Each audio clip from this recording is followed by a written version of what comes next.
Hola, ¿qué tal? Pues nada, estamos en esta, en este nuevo capítulo y les quiero platicar es un libro que es muy intenso por el tema tan delicado que trata, pero creo que es uno de los temas que como seres humanos también nos llega a, pues, a hacer muchas preguntas sobre la naturaleza del ser humano, sobre esta parte en la que somos también animales, pero animales racionales.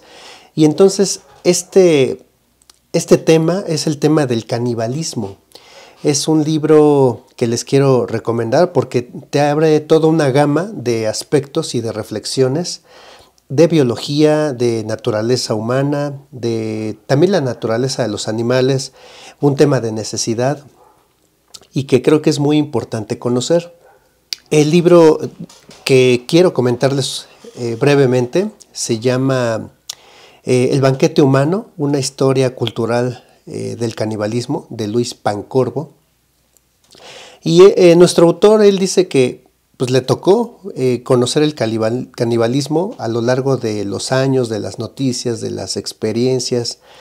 Y él es plenamente consciente de que hay un gran archivo cultural en diversos pueblos primitivos y tenemos ahora una cultura insaciable sobre este tema. Entonces, hay una parte, digamos, en esto del canibalismo, que no es un fenómeno simple como podría parecer. Es poliédrico, tiene muchísimos colores, muchísimas fases, muchísimos aspectos, como los cristales de la sal, con muchas facetas, motivaciones. Y este señor Pancorbo nos invita a explorar sus diversas barbaries y génesis, orígenes. Primeramente debemos entender que el canibalismo se puede entender como pues una necesidad de supervivencia, esta falta de comida, el miedo a perecer en un elemento universal que ha empujado a la humanidad a extremos insospechados. Hay muchos casos célebres como el de los supervivientes de los Andes en 1972 que nos muestran a jóvenes que luego de un accidente aéreo recurrieron a la carne de sus compañeros fallecidos para poder sobrevivir. Curiosamente, el estudiante de medicina Roberto Canessa y Pedro Algorta lo conectaron con la Santa Comunión Católica, es decir, lo vincularon, lo relacionaron, porque vieron el sacrificio de sus compañeros muertos como una analogía del sacrificio de Cristo para la salvación de la humanidad. Recordemos que todos estos estudiantes eran jugadores de rugby y que eran muy católicos. Tenemos, por ejemplo, la expedición de Sir John Franklin en el Ártico, esto en 1845, donde se encontraron evidencias de canibalismo intencionado entre los mismos exploradores. Hay un sentido también de venganza y humillación en las Islas Marquesas, los Enata, esta tribu que devoraba a sus enemigos, y entre los Guarayos de Bolivia, que ellos creían que comer la carne del enemigo les transmitía el valor y los poderes, digamos, del enemigo, ¿no? Hay muchas historias, por ejemplo, hay aspectos de rituales y simbolismo en muchas culturas. Por ejemplo, el canibalismo ha sido una práctica ritual con profundas implicaciones cosmológicas y sociales. Los Yanomami, esta tribu de la Orinoquia venezolana, que practican la reajú, que es una ceremonia funeraria que implica el consumo de las cenizas de un muerto mezcladas con el puré de plátano. El propio Luis Pancorbo, el autor de este libro, fue testigo, aunque desde la distancia, de esta práctica en 1982. Los Fore, esta tribu del Valle de Ocapa en Papúa Nueva Guinea, practicaban el canibalismo funerario, especialmente en el consumo de cerebros humanos, lo que causó una enfermedad, una epidemia que se conoce como curú, una enfermedad por priones similar a la de las vacas locas. Este caso es crucial porque demostró la realidad de la antropofagia y sus consecuencias. Curiosamente, la evidencia sugiere que hay un gen específico que evolucionó como protección contra enfermedades derivadas de la antropofagia. En las islas Fiji se ataba a las víctimas a piedras verticales antes de comérselas. Los jefes fiyianos incluso usaban tenedores ceremoniales de madera para no tocar la carne humana con sus manos.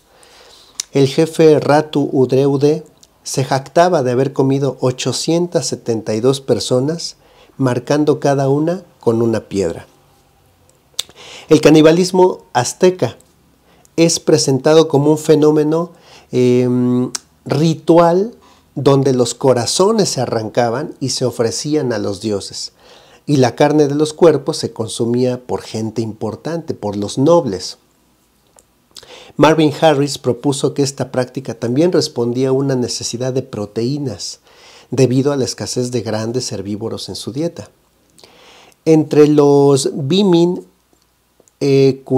Kusmin de Papúa Nueva Guinea, el canibalismo ritual implicaba la ingesta de partes masculinas y femeninas de animales y de humanos, con el objetivo de integrar opuestos, el bien y el mal, lo masculino y lo femenino, en un proceso que era casi alquímico. Se puede entender también el canibalismo como una enfermedad mental y una aberración en Occidente. El canibalismo a menudo adquiere signos inequívocos de enfermedad mental y se asocia con los asesinatos, casos por ejemplo como el de Catherine Knight de Australia, quien mató, desolló y decapitó a su pareja para luego cocinar su cabeza con verduras y luego esta comida se lo dio a sus hijos. O Issei Sawawa en Japón, quien asesinó y consumió a una estudiante holandesa en París, describiendo la carne como un sashimi perfecto de atún crudo. Demuestran la vertiente más patológica de la antropofagia. Otros ejemplos incluyen el vampiro de Düsseldorf o al caníbal de Rotemburgo, Armin Meiwes, que conoció a su víctima por internet con propósitos caníbales. Hay un debate sobre la existencia del canibalismo y es como una reflexión filosófica. Este libro nos arroja muchas perspectivas, tanto culturales, tanto como de salud mental, como de naturaleza ritual y también cultural, pero sobre todo en las tribus más antiguas. Y lo que nos dicen es que a través de los siglos se ha transmitido una cultura de canibalismo y que no debería de asombrarnos, sino de tomarlo eso como un fenómeno cultural. Pero obviamente que actualmente nos escandaliza y obviamente nos lo desaprobamos totalmente porque no podemos, como darle crédito al canibalismo como una aprobación, sino más bien como una enfermedad mental. Entonces, hay, por ejemplo, muchísimos datos históricos, muchas noticias, como el de los hallazgos en los yacimientos de Atapuerca, en España, que revelan huesos de Homo antecesor de hace 800,000 años, con marcas de cortes y percusión para extraer el tuétano.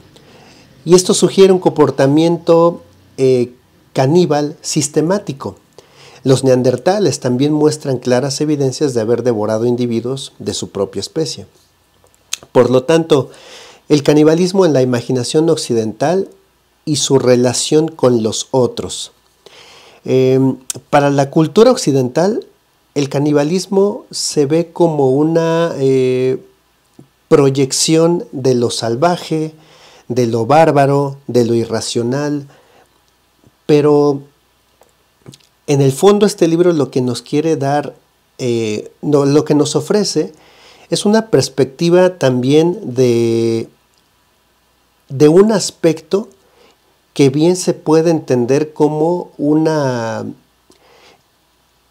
parte del ser humano que posiblemente viene de sus ancestros primitivos, viene probablemente de una necesidad de proteínas, por una escasez de comida, es decir, por una necesidad de supervivencia, pero también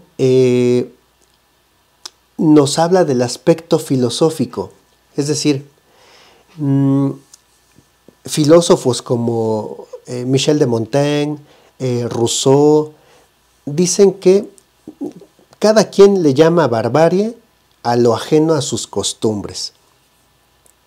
Michel de Montaigne, por ejemplo, decía que había más barbarie en comer un hombre vivo que un muerto, refiriéndose a las crueldades de los conquistadores europeos.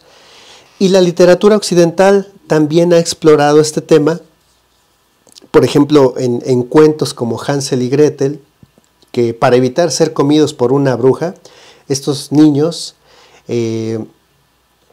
engañan a la bruja, ¿no? Ese cuento famosísimo que le dan,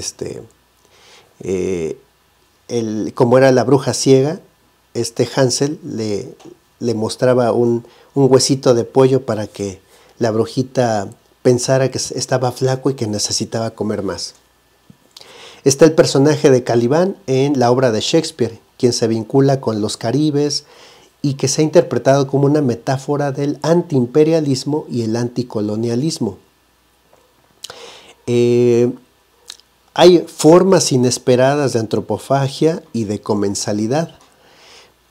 Por ejemplo, no solo en la literatura, en la realidad también, en noticieros de muchas épocas se han registrado casos de canibalismo. Y no necesariamente como un fenómeno que surja a partir de una necesidad alimenticia, sino más bien de desórdenes mentales. Entonces, este tema del canibalismo en este libro es sumamente amplio, muchísima información documentada y creo que nos abre un panorama para poder entender no solo el aspecto de la salud mental, sino también aspectos culturales, primitivos y también históricos del propio ser humano. Creo que todavía hace falta leer, estudiar más y profundizar mucho más, descubrir más, investigar este aspecto dentro del ser humano, porque a mí me parece que sí, desde el aspecto religioso, el aspecto cultural, el aspecto de las tribus primitivas, es un tema que claramente en las tribus más primitivas que se encuentran en el Amazonas y que se encuentran en las islas que están ahí perdidas en el Océano Pacífico, todavía se sigue teniendo esta costumbre de canibalismo con mucha naturalidad. Pero creo que este libro nos abre un abanico que nos da bastante información para poder hacer un juicio crítico sobre este aspecto que tiene que ver con el ser humano y que ha sucedido y que tiene muchas implicaciones de todo tipo, filosóficas, éticas, legales, de tipo cultural y entonces es un aspecto muy complicado, muy amplio, que tiene diversos aspectos que se tienen que conocer antes de poder emitir un juicio. Pero claramente que para nosotros en la actualidad el tema del canibalismo es un tema muy fuerte que no damos crédito y que obviamente tiene que ver ya con algo que no es racional, con algo que tiene aspectos que están fuera de la lógica y de la coherencia humana. Ya no se trata, digamos, de un aspecto de empirismo o digamos de esto de los sentidos, la supremacía de los sentidos por encima de la razón, ni tampoco se trata de un aspecto racionalista, sino también de observar cuál es el origen, la causa. Y muchas veces las noticias actuales que tenemos sobre aspectos de canibalismo tienen que ver con desórdenes mentales. No sabemos bien a bien cuál sea la causa, es un aspecto que se sigue investigando, se sigue estudiando, pero este libro nos abre todo un panorama histórico, cultural, que tiene temas de mitología, mitologías polinesias como la maorí.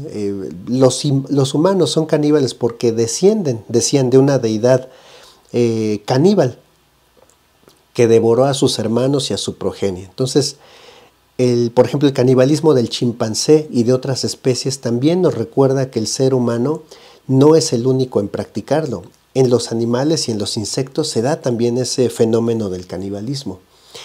En resumen, yo creo que este libro de Pancorbo nos muestra que el canibalismo es mucho más que un acto brutal e irracional, sino es un fenómeno culturalmente complejo con raíces en la supervivencia, la religión, la venganza, la locura y la propia historia evolutiva y mitológica de la humanidad. Es decir, nos está invitando a trascender los juicios fáciles, gratuitos, y a entender el canibalismo como un tabú tan universal y tan quebradizo